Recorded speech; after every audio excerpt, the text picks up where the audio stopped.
Good morning, children. We are again in connection.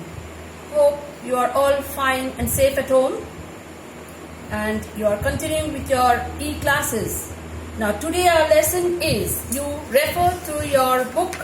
This is for class 7. Refer to your book, geography book, lesson 2, atmosphere. So what is atmosphere? When you say atmosphere, you think of air. Yes, it is an envelope of air under which we are staying. So it is a mixture of many gases. So what are the gases here? You see, 5 layers of atmosphere are there. So many gases are there: nitrogen, oxygen, carbon dioxide, ozone, dust particles and water vapor, and some other gases. They are in very less quantity: neon, argon, helium, etc. So this is the layer of atmosphere under which we are living, and the atmosphere is densest in its lower layer. Now, because of the gravitational force the earth holds around the earth, that is why it's dense near the earth, while as you move away from the earth's surface, it becomes thin. Now we will do the structure of atmosphere. Now this is the lowest layer. Alright, this is the troposphere. Troposphere is the lowest layer. Now it is the most important layer of the atmosphere, and here is present the oxygen and the gas that we need to breathe, and the nitrogen, carbon dioxide, all these gases are here. Now also the dust particles, water vapor is also present here, and all the weather phenomenon therefore takes place in this layer. And exchange of heat and moisture also takes place in this, and due to this exchange the ocean currents play the important role in shaping the climatic condition. Now this sphere extends from the earth's sea level to 18 kilometers. Alright, now the pressure in this layer, air pressure, you see, from 1000 millibars to 200 millibars, and the temperature here, as you go higher, it decreases at the rate of 6.5 degrees centigrade for every 1000 meters. From sea level you go 1000 meters, so it becomes less. Alright, 6.5 degrees centigrade, and then again you go 1000 meters, it becomes less, 6.5 degree. In this rate it decreases. So temperature decreases as you go higher and higher in this layer. Now troposphere ends at the tropopause. Now tropopause is a place where the next layer is starting. Alright, now this is the stratosphere, the next layer. This is the tropopause and this is the stratosphere starting. Now this zone lies above the tropopause and up till 20 kilometers from here, and the temperature is increasing after every 20 kilometers, and in this zone there is high ozone concentration, as we have already discussed here when I was telling you about the layers of atmosphere, usefulness of ozone. Now this layer is ideal for flying condition. Now see, the aeroplanes fly well in this layer. This layer is ideal for flying the aeroplanes because there is no clouds and the weather condition in this zone. Next zone is the mesosphere. Right? So this is the mesosphere. Now it is 50 kilometers to 85 kilometers from here. So this is the mesopause, as you say, and because mesosphere is starting from here and stratosphere is ending. Now at this mesopause, the layer of this zone, the temperature falls to minus 95 degrees centigrade. It is the coldest layer. Now this means the temperature in this zone is decreasing with height. As the height is increasing, temperature is decreasing. Now next, you see these meteors burns in this layer.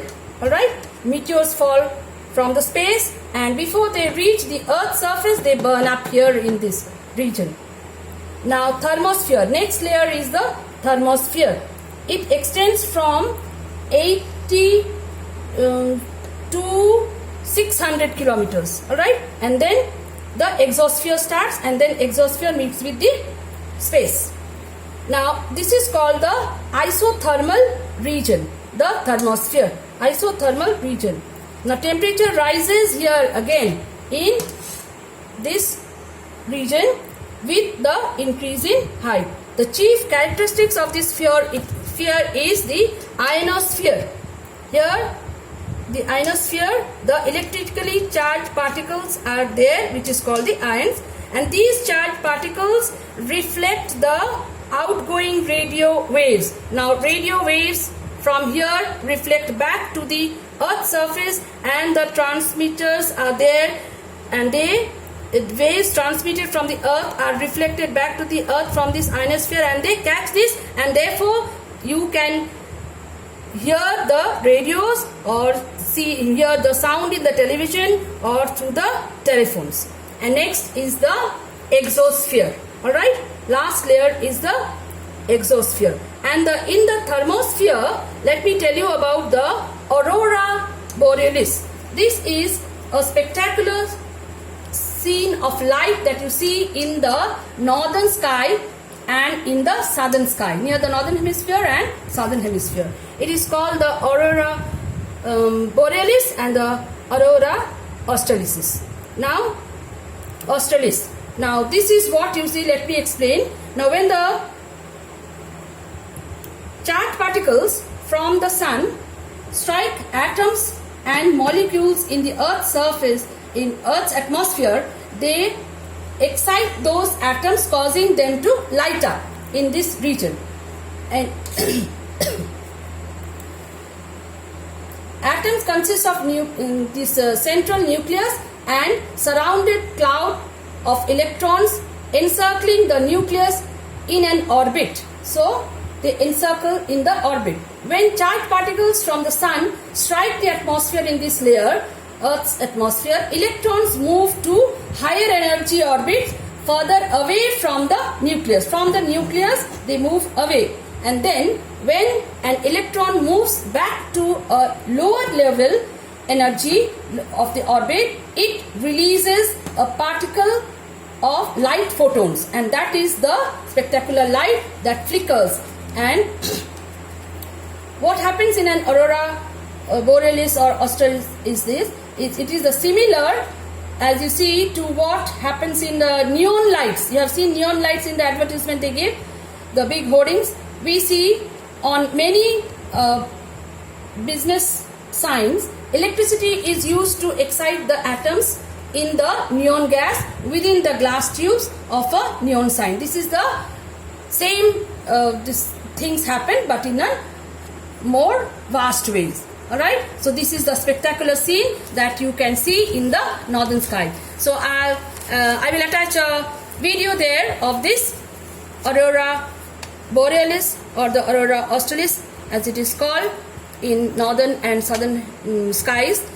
So you can see it and you will have a better view of it.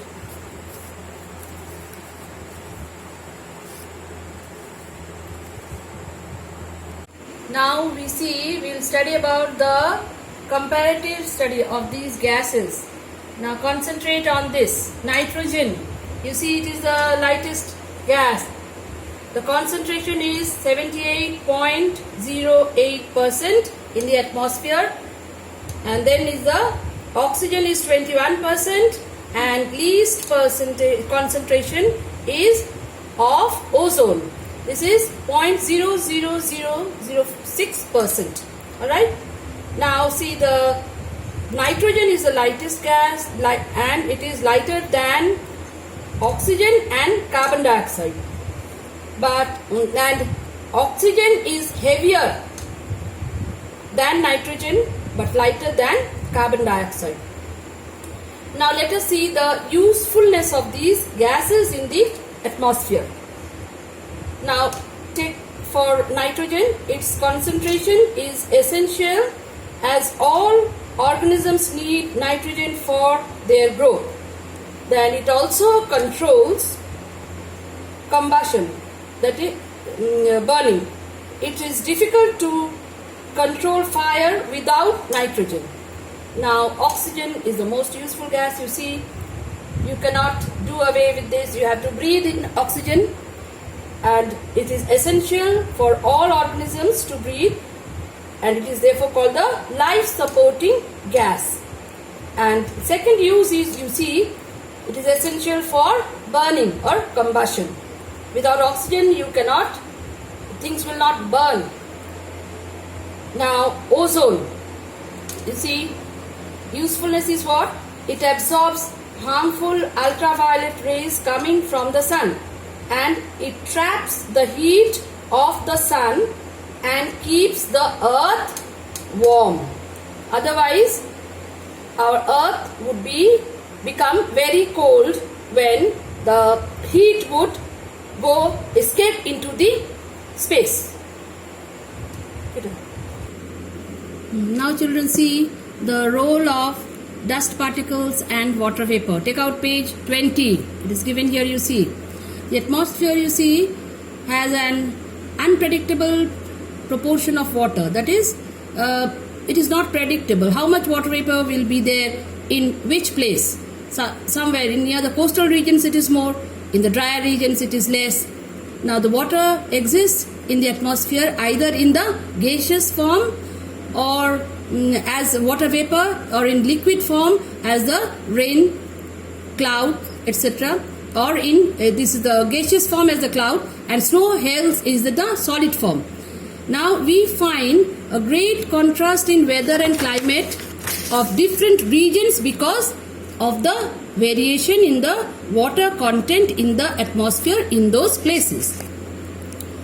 Now the concentration of water vapor and dust particles in the atmosphere vary from time to time and place to place. This means, now in some time in the sea, how much of water vapor will be there in different time of the day is different, and it varies from place to place. I told you in coastal regions it will be more, in drier places it is less. So you find humidity is more when you are near the riverside or near the oceans. So it varies from place to place, and also from time to time. In rainy season, you see more water vapor is there in the atmosphere, while in the drier seasons like in the winter, very less water vapor is there.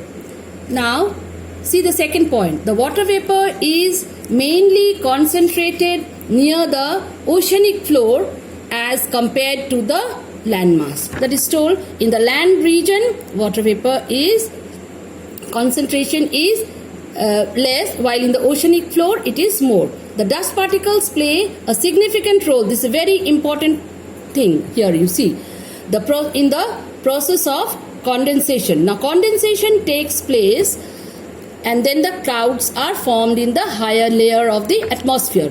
Now these are also called hygroscopic nuclei. Now what these dust particles form the nuclei. So around these dust particles, the droplets of water, very fine drops of water, gets collected in the higher level of the atmosphere where there is condensation due to the lower temperature. The vapor condenses around the dust particles, and this becomes the center. So the dust particle becomes the center around which the raindrops form, and when it becomes heavy it falls down as rain. Now the water vapor and dust particles are found in the lower layers of the atmosphere. When you go, now we will study about the structure of the atmosphere, you will see there are the different layers. Now as you go higher and higher and higher, dust particles and water vapor becomes lesser and lesser and lesser.